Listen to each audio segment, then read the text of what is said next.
Good morning, students. Today we are going to start chapter 2, our heritage in your practice book. Okay? तो आपके practice book में से हम chapter 2 our heritage को start कर रहे हैं आज. तो आप इसमें माई टर्न फर्स्ट है. आस्क 4 ऑफ योर क्लासमेट्स और friends preferably from different states of India about the traditional food, dresses, festivals and special customs followed by their families and fill the details in the table given below. आपको 4 friends लेने, मतलब आपकी classmates होते हैं ना, friends से classmate जो हैं आपके, तो वो डिफरेंट स्टेट्स के हैं मान लीजिए, और इंडिया के, हमारे भारत के. तो उनके बारे में हमें बताना, उनके ट्रेडिशनल फूड को लेना है, ड्रेसेस लेना है, फेस्टिवल के बारे में, और उनकी क्या कस्टम है, रिवाज है, उन सब के बारे में हमें बताना है. बाय देयर फैमिलीज, उनके परिवार से संबंधित. And fill the details in the table given below, और जो टेबल में दी गई है ना डिटेल्स, उसको हमें फिल करना है. तो friends name and his her state बताना है, फिर ट्रेडिशनल फूड बताना है हमें, एंड ट्रेडिशनल ड्रेसेस भी बताने हैं. मेन फेस्टिवल कौन सा है, एंड स्पेशल कस्टम क्या है उनका. ओके तो देखिए, फर्स्ट हमने लिया है एक स्टूडेंट, जैसे आपका इस फ्रेंड का नाम है जसबीर, और वो कहाँ से बिलोंग करता है, पंजाब से. अब देखिए, पंजाब की बात होती है तो ट्रेडिशनल फूड में कौन सी आती है, मक्के की रोटी एंड सरसों का साग, और लस्सी भी आती है, लस्सी भी फेमस है वहाँ की. तो ये मेन चीज़ है ना, मक्के की रोटी एंड सरसों का साग एंड लस्सी, ये फेमस है. नेक्स्ट है traditional dresses. Man wear kurta with lungi and turban, while women wear salwar kurta and दुपट्टा. आदमी तो क्या वियर करते हैं, kurta with lungi and turban के साथ में, जबकि औरतें क्या पहनती है, सलवार कुर्ता और दुपट्टा पहनती है. एंड जो मैन फेस्टिवल है वहाँ का क्या है, लोहड़ी है. ठीक है, लोहड़ी है वहाँ का. एंड स्पेशल कस्टम क्या होता है, ट्रेडिशनल डांस होते हैं ना वहाँ के, जो बहुत पसंद किए जाते हैं. अब ट्रेडिशनल डांस कौन से होते हैं, आप सबको पता है कि जो लेडीज़ होती है वो गिद्दा करती है, और जो जेंट्स होते हैं वो क्या करते हैं, भंगड़ा करते हैं कि नहीं करते, तो वो ट्रेडिशनल डांस होता है. नेक्स्ट हमारा जो फ्रेंड है वो मयंक है, और वो कहाँ से बिलोंग करता है, मुंबई से.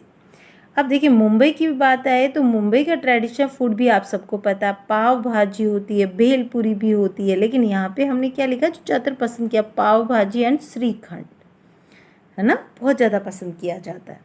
अच्छा, ट्रेडिशनल ड्रेसेस में क्या वियर करते हैं, man dhoti and feta, and women wear choli and sari. आदमी तो वहाँ पे धोती और फेटा पहन के रहते हैं, और जो औरतें होती हैं वो चोली एंड साड़ी को पहनना पसंद करती है. नेक्स्ट उनका फेस्टिवल है गणेश चतुर्थी. ठीक है, गणेश चतुर्थी बहुत ज़्यादा फेमस है वहाँ का. नेक्स्ट है कि जो स्पेशल कस्टम्स क्या होती है, वहाँ की जो ड्रेस होती है ना, वही है, वो अपनी ट्रेडिशनल ड्रेस को पसंद करते हैं कि भाई ये ऐसे पहना, तो चोली एंड साड़ी उनकी फेमस होती है, उसको वही चलता रहता है उनके. नेक्स्ट है हमारे जो नेक्स्ट फ्रेंड है आपका, वो है मिक्की. उसका मतलब मध्य प्रदेश से बिलोंग करता है. अब वहाँ की क्या फेमस है, मावा बाटी और भुट्टे की कीस है. ठीक है. मैन वियर चंदेरी पगड़ी और साफा, है ना. तो मैन जो है वो चंदेरी पगड़ी और साफा, यानी या साफा भी पहनते हैं, दोनों में से एक चीज़ यूज़ कर सकते हैं, तो जिसे हम साफा भी कह सकते हैं. और आगे है बंडी एंड धोती. अब वो बंडी और धोती भी पहनना पसंद करते हैं.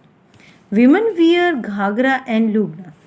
औरतें जो होती है वो घाघरा और जो लुगड़ा टाइप होता है उसको पहनना पसंद करती है.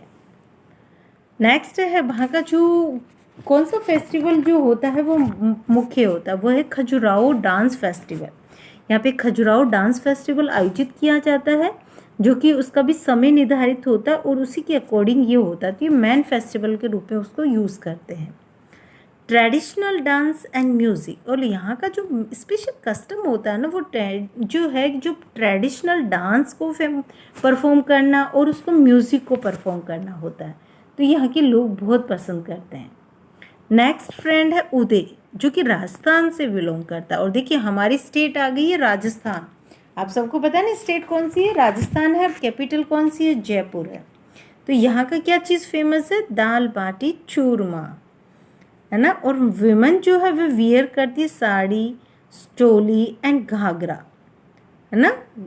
अब घाघरा चोली विथ ओढ़नी, अब देखिए साड़ी चोली या घाघरा चोली बोलते हैं उसे विथ ओढ़नी, लेकिन ओढ़नी के साथ होती है। मैन वियर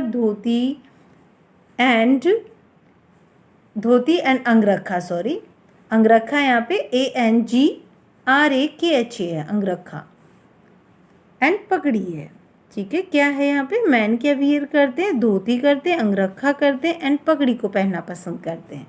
तो क्लियर, इसे डोंट कंफ्यूज, तो यहाँ पे आप कंफ्यूज नहीं होंगे। और ये मैन फेस्टिवल क्या है हमारे स्टेट का, तीज। ठीक है, जैसे हम गनगौरी सेलिब्रेट करते हैं तो हमारे राजस्थान में सेलिब्रेशन होता है इनका, तो तीज बहुत ज़्यादा फेमस फेस्टिवल है। ओके, यहाँ का भी हम ट्रेडिशनल जब बात करते हैं यहाँ की कस्टम्स के बारे में, तो traditional folk music and dance है। यहाँ के भी लोग जो होते हैं वो लोक संगीत को बहुत ज़्यादा महत्व देते हैं और डांस को भी। ओके, नेक्स्ट है my turn second. Suppose you are visiting a moment, अब मान लीजिए कि आप कहीं घूमने जाते हैं, है ना, मोन्यूमेंट में गए, स्मारक में गए। Write any 2 things that you will not do to keep it clean and safe. अब 2 चीज़ें आपको बतानी है जो आप नहीं करना चाहिए हमें, जब ये लिखा हुआ रहता है कि नॉट डू, ये आपको नहीं करना, तो आप क्या करेंगे क्लीन और सेफ रखने के लिए, क्या करेंगे उस मोन्यूमेंट्स पे जाके। तो देखिए हमने 2 रीज़न है, आप भी सोच सकते हैं इस तरह से। आई will not touch the item displayed in the museum. देखिए मान लीजिए सपोज कीजिए मैं किसी भी मोन्यूमेंट्स में जाता हूँ, तो यहाँ म्यूजियम की बात हो रही है, तो मैं किसी चीज़ आइटम्स को टच नहीं करूँगा। डिस्प्लेड इन द म्यूजियम, जो कि म्यूजियम में रखी जाती है, उसको बिल्कुल भी टच नहीं करूँगा। I will not throw garbage there, और मैं कभी गार्बेज को भी क्या नहीं करूँगा, इधर उधर नहीं फेंकूँगा। तो I will not throw garbage there, वहाँ पे नहीं फेंकूँगा। अब देखिए जनरली क्या होता है कि कुछ भी चीज़ हम खाते हैं और उसको उधर फेंक देते हैं, इधर उधर। ये नहीं कि हमें डस्टबिन में यूज़ करना है, डस्टबिन में फेंकना है इन सब चीज़ों को, लेकिन कुछ लोग ऐसे भी होते हैं। Next my turn third. The Indian classical dances and music are our heritage. देखिए जो भारतीय क्लासिकल डांस होता है, हमारा शास्त्रीय डांस होता है, नाच होता है, संगीत होता है, ये हमारे क्या होते हैं, हेरिटेज हैं, हमारी धरोहर हैं। It is our duty to learn more about them and pass it on the next generation। और ये हमारे कर्तव्य है कि हम बहुत ज़्यादा सीखें और क्या करें, मतलब इनके बारे में बहुत ज़्यादा जानें, और pass it on the next generation, और इनको नेक्स्ट जनरेशन को पास करते जाएं, है ना भाई। नेक्स्ट जनरेशन, जैसे हमने कहा अभी, जो डांसेस होते हैं, म्यूज़िक होते हैं, इनको हम किसी प्रैक्टिस की ज़रूरत नहीं होती, ये हमारे ट्रेडिशनल होते हैं, तो हम उन्हें नेक्स्ट जनरेशन को पास करना। However, it has been seen that most of the young children take interest in the Western music and dances only। इसी वक्त अब आप देखो, आप ये देख रहे हैं, हालांकि आप क्या देखते हैं कि अधिकतर जो यंग चिल्ड्रन होते हैं ना, वो किस में रुचि लेते हैं, वेस्टर्न म्यूज़िक में और डांसेस में भी, वो भी पसंद करते हैं। Suggest any 2 ways in which children can start using interest in the Indian dance and music, है ना। आपको 2 वेज बताने हैं यहाँ पे।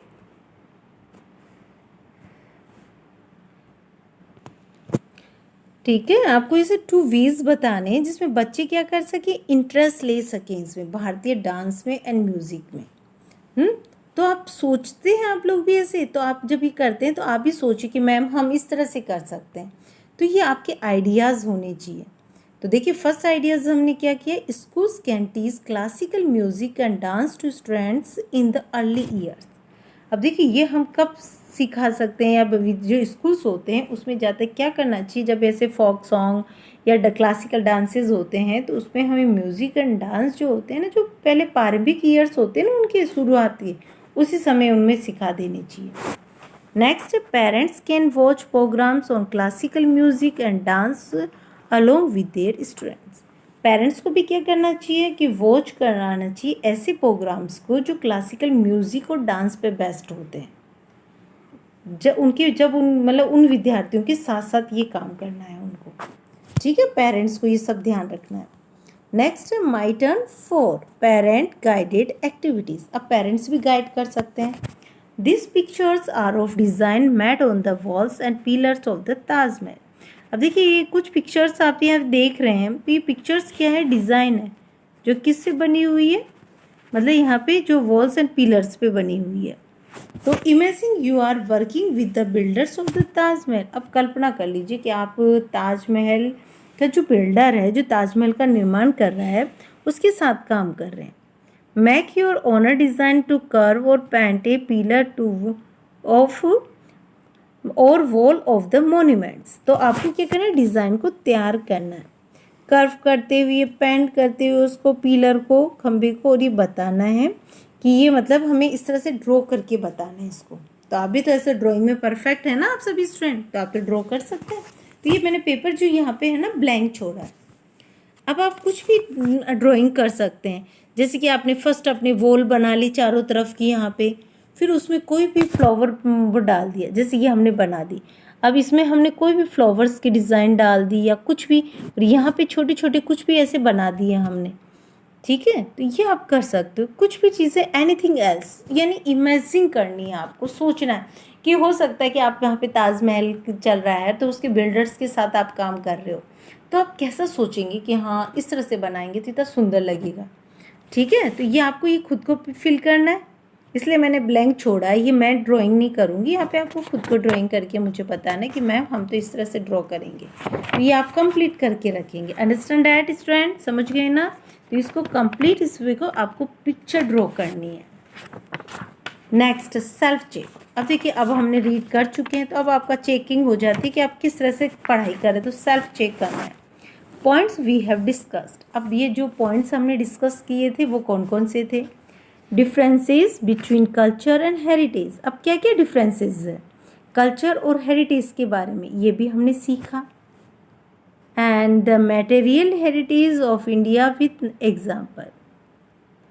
तो ये जो मटेरियल हेरिटेज होते हैं हमारे भारत के, तो इनको अपने सब पढ़ चुके हैं ना, इन सब के बारे में। मटेरियल हेरिटेज के बारे में पढ़ा हमने, तो इन्हीं के बारे में तो ये सीखा हमने। तो पॉइंट्स हमने क्या क्या डिस्कस किए, पहले हमने कल्चर एंड हेरिटेज के बारे में भी, डिफरेंस के बारे में जाना। तो यस यू अंडरस्टैंड, तो आप लिखेंगे yes I understand. You don't say कि आई डोंट कंप्लीटली अंडरस्टैंड, आप ये नहीं कहेंगे कि हमने नहीं सीखा, क्योंकि आप सबने चैप्टर जब हमने रीड किया था तो कल्चर और हेरिटेज के बारे में आपको बता चुके थे। तो ओके, तो हमने इनके बारे में भी सीखा। द मटेरियल हेरिटेज है भारत में विथ एग्जाम्पल्स, ये भी हम रीड कर चुके हैं। तो I understand. The non material heritage of India with example, जो क्या है नॉन मटेरियल हेरिटेज है भारत के, वो भी हमने उदाहरण के साथ में सीखा। And steps to preserve our heritage, और हमें हेरिटेज को प्रिजर्व रखने के लिए क्या कदम उठाने चाहिए, ये भी हम रीड कर चुके हैं। तो आप क्या है यस, आप ये आंसर क्या देंगे, यस में देंगे। तो steps to preserve our heritage. Okay, तो हमारा चैप्टर जो है सेकंड वो कंप्लीट होता है। तो आप सबको इसको अगेन इसको रीड करेंगे, और कंप्लीट फॉर्मेलिटी जो भी आपकी एक्सरसाइज दी गई है वो आप किस में फिल करेंगे, अपनी बुक में ही फिल करेंगे। अगर किसी स्टूडेंट के पास बुक अवेलेबल नहीं है तो वो नोटबुक में नीट एंड क्लीन अपना डेट वाइज अपना वर्क कंप्लीट करेगा। Okay students, thank you.